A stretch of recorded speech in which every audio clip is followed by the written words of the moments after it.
Est-ce qu'on aura, Émilie Corchia, des différences entre les générations sur comment on se comporte en entreprise par rapport au j'accepte tout, je dis oui tout le temps, ou au contraire je dis non et je discute?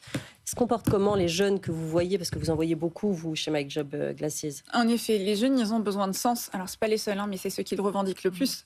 Ils le disent, oui. Voilà, ils le disent. Donc, généralement, si on leur demande de faire quelque chose, ils ne comprennent pas pourquoi, ils vont demander. Donc, je pense que la réalité, elle est entre les deux, en fait. Il faut ni dire oui, ni dire non. Il faut comprendre pourquoi on nous demande de faire quelque chose, apporter sa touche et qu'il y ait une discussion. Donc, les jeunes, ils vont avoir tendance à demander. Ils vont avoir tendance à aller chercher ce qui se cache derrière, pourquoi, et surtout si ça leur paraît bizarre. C'est-à-dire que si eux l'auraient fait différemment ou n'auraient pas fait ça, ils vont avoir encore plus tendance à questionner. Et je pense que c'est intéressant, tant qu'on est dans le questionnement, tant qu'on est dans le dialogue qui fait avancer les choses, je pense que tout va bien. Là où c'est stérile, c'est en effet quand on dit oui tout le temps, parce qu'on en a marre et qu'en fait on n'a plus envie de poser de questions, donc on va le faire, ça sera plus simple. Ou quand on dit non tout le temps et qu'en fait là on peut pas avancer. Ouais. Donc le juste milieu, c'est de questionner et puis peut-être aussi, nous, côté manager, à expliquer aussi pourquoi on demande ça à quelqu'un et à donner suffisamment de contexte pour que finalement il n'y ait même pas besoin de poser de questions si c'est logique. Mais être à l'écoute, et ça fait gagner beaucoup de temps, je crois. Non, moi, je suis tout à fait d'accord. C'est pas une question de travailler plus ou moins, c'est travailler mieux. Et je suis désolée, mais ça commence à l'orientation.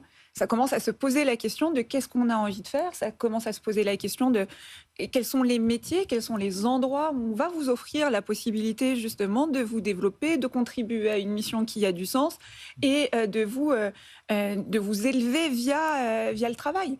Et donc, du coup, tout ça, pour moi, commence à l'école. Ça commence pas. Vous, c'est votre job, mais ça commence pas assez tôt dans les faits. En réalité, le fait de parler de la vie d'entreprise, ce que sera le travail, il faudrait commencer au collège en réalité pour leur dire ce que c'est que le concept de travail et de l'entreprise. Mais c'est encore très rare, quoi. Il y a maintenant des heures dédiées à l'orientation dès la classe de 5e. Ouais. Des moments qui sont faits pour faire venir des professionnels dans les classes, pour qu'ils expliquent leur métier, pour qu'ils donnent des informations aussi sur les secteurs qui embauchent. Et c'est nouveau, et c'est ça qui est bien, c'est qu'on est quand même dans une dynamique qui va vers, on va mettre en avant des filières qui recrutent, on va mettre en avant des filières d'avenir. Et on commence à être vraiment dans cette idée d'école, enfin de créer le lien entre l'école et l'entreprise. Parce que l'école, c'est super, mais derrière, on forme les citoyens qui demain vont rentrer dans le monde du travail. Et le but, c'est pas qu'ils arrivent chez France Travail en sortant de l'école. Le but, c'est qu'ils soient insérés, qu'ils aient eu des opportunités. Et qu'ils aient envie. Qu'ils aient envie d'avoir une carrière. Mais pour pouvoir avoir envie, il faut faire aussi un métier qui nous plaît, dans lequel on va se développer, se réaliser. Et donc pour ça, il faut aussi avoir l'information, il faut aussi pouvoir choisir, et il faut aussi pouvoir être bien orienté. Oui, c'est vrai. Nous, on a rajouté dans nos processus de recrutement un café avec l'équipe à la fin. Donc en fait, c'est sorti du contexte RH, on va dire, ou manager, ou peut-être qu'on n'ose pas trop poser la question. Moi, j'avais même des femmes qui avaient des enfants en bas âge qui me posaient la question. Je leur disais, vous inquiétez pas, ça se passera bien, mais on ne croyait pas forcément bien. Par contre, d'aller rencontrer des collègues, donc de donner cette opportunité de rencontrer des collègues en mode plus informel, pour prendre de l'information sur les us et coutumes un peu de l'endroit, est un bon moyen pour oser poser des questions qu'on n'oserait peut-être pas poser dans le cadre d'un recrutement très formel auprès de son manager ou d'un RH. Et je conseille de plus en plus, on incite nos clients à faire la même chose. Ça permet aussi de rassurer, de créer du lien avec l'entreprise. Parce que finalement, l'entreprise a ouvert les portes, a montré un petit peu qui elle était, en prenant le temps aussi et en mettant ça en avant. Et on se rend compte que ça aide aussi à se projeter plus facilement, parce qu'on sait où on met les pieds. Et quand on sait où on met les pieds, généralement, on reste dans la durée. Et c'est tout le projet, nous, qu'on mène, c'est d'aller se renseigner. D'aller se renseigner sur le métier, d'aller se renseigner sur l'entreprise, d'aller se renseigner sur sa manière de fonctionner, pour vraiment s'assurer que on prend le moins de risques possible. Une question pour Émilie Corchia. Christophe nous dit « Comment rassurer mon fils quant au choix de la filière qu'il va faire ? Il veut aller en école d'ingénieur, mais je n'ai même pas connaissance de ce qu'on leur apprend. C'est trop éloigné de mon quotidien. » C'est un sujet très intéressant. L'impact des parents sur le choix de carrière, l'impact involontaire, parfois volontaire, mais souvent involontaire, de vers quoi on emmène nos enfants. Alors déjà, c'est bien que son fils ait une première idée.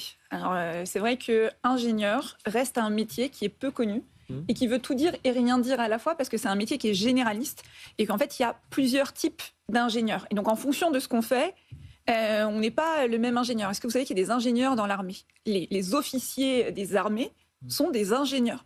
On n'y pense pas forcément. Ouais. Donc déjà, la première chose, c'est que son fils a l'air d'avoir une première idée. Donc moi, je vais inviter à aller creuser dans cette idée. creuser dans cette idée de deux manières.